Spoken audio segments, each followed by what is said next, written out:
Well, thank you for coming on this beautiful night. My name is Dan Grant. I'm the Regional Field Director for Senator Obama's campaign. I'm representing him today to wish Senator Cilley a happy birthday. Just want to read a letter from Senator Obama to Senator Cilley. It says, "Dear Jackie, this is just a quick note to thank you for being such a committed supporter of my campaign and to wish you the very best for re-election. I've learned much from the people of New Hampshire over the past year and a half, and I owe them a debt of gratitude as well. They've made me a better candidate, and I greatly appreciate the countless ideas, hopes, challenges, and dreams they've shared with me.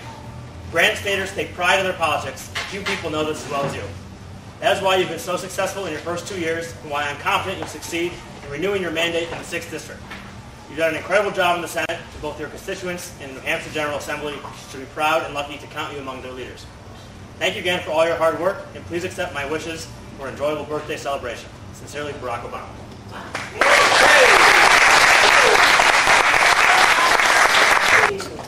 Thank you so much. I appreciate it.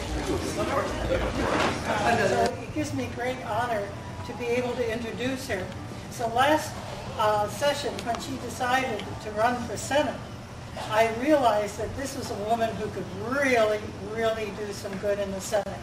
Now, one thing about Jackie, there are a lot of controversial issues out there, and some people say, well, you should vote this way or you should vote that way. But when Jackie gives her word, she keeps her word. And this you can depend on. And so I'm very proud to introduce my friend and Senator Jackie Cilley.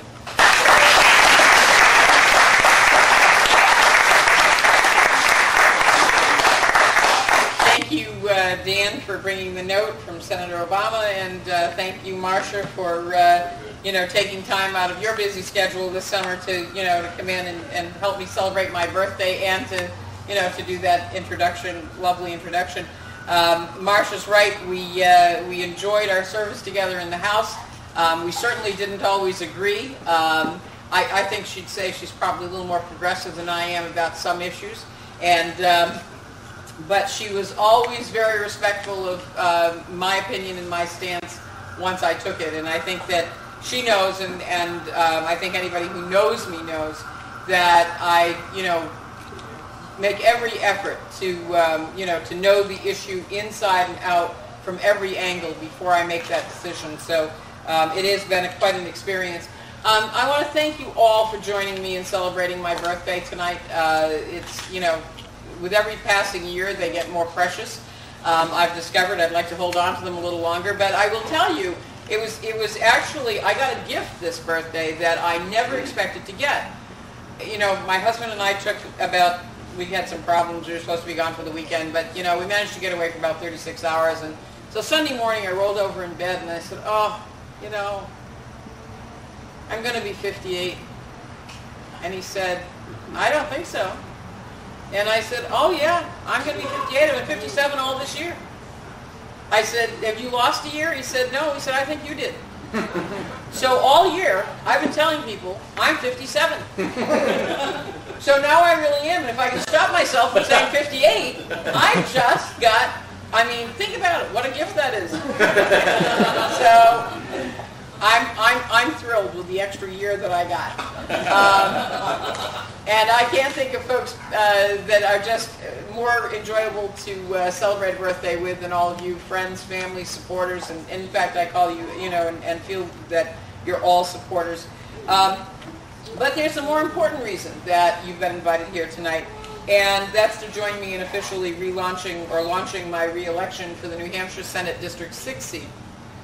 We have much work to do, and I'm counting on each and every one of you to help, because make no mistake about it, this race and all of the races this year will make a critical difference in all of our lives. This will be a defining election from the top of the ticket to the very bottom. You're called upon to make serious decisions about the direction of our country.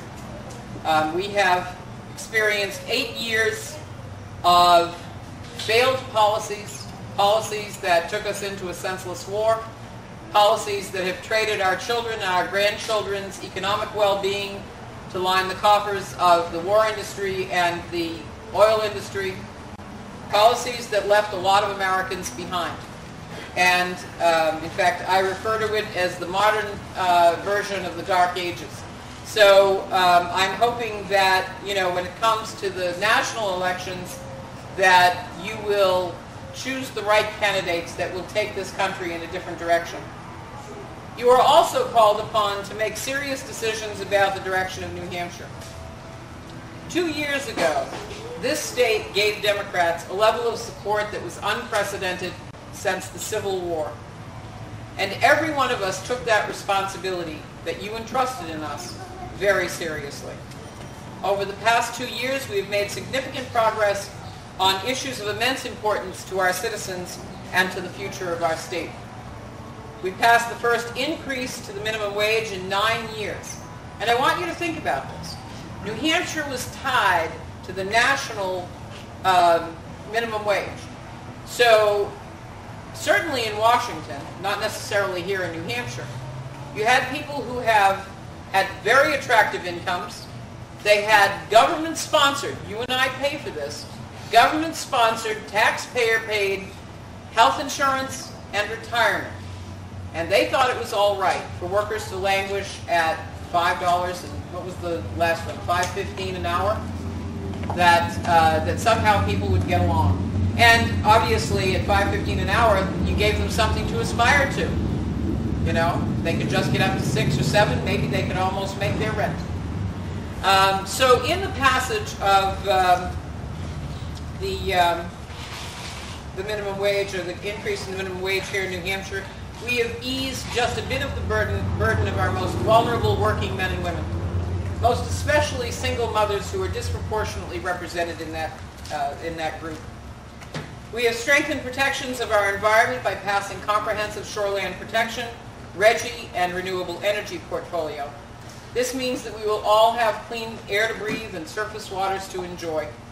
With the passage of New Hampshire Health First and other legislation, we have expanded health care coverage to more of our citizens and have made it more affordable for our New Hampshire small businesses to provide to their workers.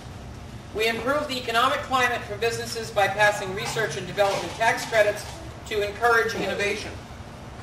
Additionally, we passed legislation that will expand workforce housing, and we've reinstated the Job Training Fund. This means that businesses will have an expanded pool of skilled labor from which to draw, and more workers will actually be able to live close to where they are employed. 2 years ago, I stood before you and I asked for your support, and you gave it to me. I promised you at that time I would stand up for our working families. I promised you that I would help solve the education crisis here in New Hampshire that had lingered for 13 to 15 years. I gave you my word that I would work toward expanding health care coverage for more of our citizens. And I promised you that I would support responsible, and I put an emphasis on that word, responsible economic development in our state. I am proud to report to you that I have honored each and every one of those promises. And I promised my family, and my son Joshua is here, in fact almost my whole family's here.